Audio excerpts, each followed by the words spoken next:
لەگەڵ دەم شیرینکردنەکەی جەنابیشتانە قەسیدەیەکە خوێنی دواتر بە کورتە شعرێک کۆتایی بە يبشرهم ربهم برحمة منه ورضوان. ومێ دەکەم ئێمەش لە مینبەر و میحرابی پیرۆزەوە لەم مزگەوتە جوانەوە کە لەلایەن خانەوادەی بەڕێزی خوارێ خۆشبوو حاجی عەلی والیەوە بنیات نراوە شانبەشانی مزگەوت و منارەگەردن بەرزەکانی تری کوردستان و قەزای خۆشەویستی سەی سادقمان خزمەتی بەسوود بە ئاین و خەڵکی خوا بکەین. یاریەم بەهۆی ئەو قەیرانە کە چەند ساڵە بەرۆکی ئەم وڵاتەی گرتووە ڕەنگە وەک پێویست نەیتوانی بێت. ومێدەوارین هەر ئەمان نەبێ و خزمەتی تریژی بەدوا بێت بتوانن پرۆژەیەکی گەورەی جوانیش بکەنەوە.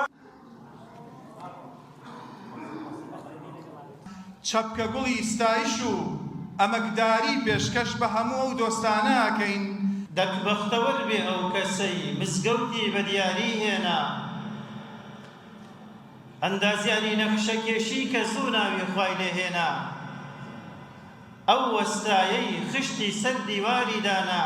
لە دوای کۆچی دوایی باوکمان ئێمە دایکم و خوشک و براکانم بڕیارماندا بە دروستکردنی مزگەوت و هاوڕێ لەگەڵ هۆڵێکی بۆنەکانی تایبەت و سەردەمیانە لەگەڵ منارەیەکی بەرز بە بەرزی 25 مەتر و بە شێوازێکی سەردەمیانە ئەم مزگەوتە نزیکەی 2 ساڵی خایەن تا تەواو بوو چونکە مزگەوتێکی تا ڕادەیەک گەورەیە و 2/9 و جێگەی نزیکەی 1000 کەسی تیا بێتەوە بۆ نوێژی جومعە و هۆڵەکەشی لە یەک کاتا نزیکەی 500 کەس ئەتوانێت تایەدا بنیشێ لە بۆنەکانە.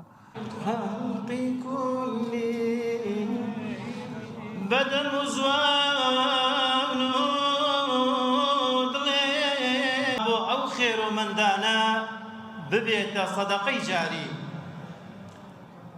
ئامادەبوانی بەڕێز لە قوڵایی ناخی دڵمانەوە بە حورمەت و بێزانینێکی زۆرەوە وەخان و خاوەن ڕێز و حرمەت بوو. ئەبێ ئەم ناوەی بمێنێتەوە بیت بۆ مێژ و شتێکی زۆر باشە بۆ نەوەکانمان. ئێمە حسابی 70 ساڵی ترکەین خەڵک ناوی یاڵا دەست پێ بکەم. بسم الله الرحمن الرحیم. دەستخۆشتان لێکین خۆی گەورە پاداشتان باتەوە ئەمڕۆ کە سەردانتان کرد لە مزگەوتی حاجی عەلی والی لە فەرمانبەران. سپاسی خۆی پەروەردگارەکەین ئەم مزگەوتە ئیفتتاح کراوەتەوە. سپاس بە خۆی پەروەردگار.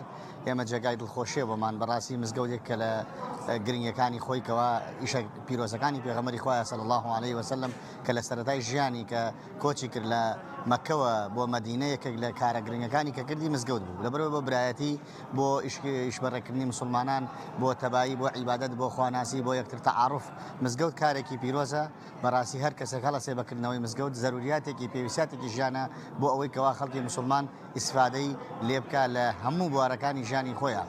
وای لەو کەسەی کە هەر نەیەت تا خەڵک بە سەرشانەی هێنێ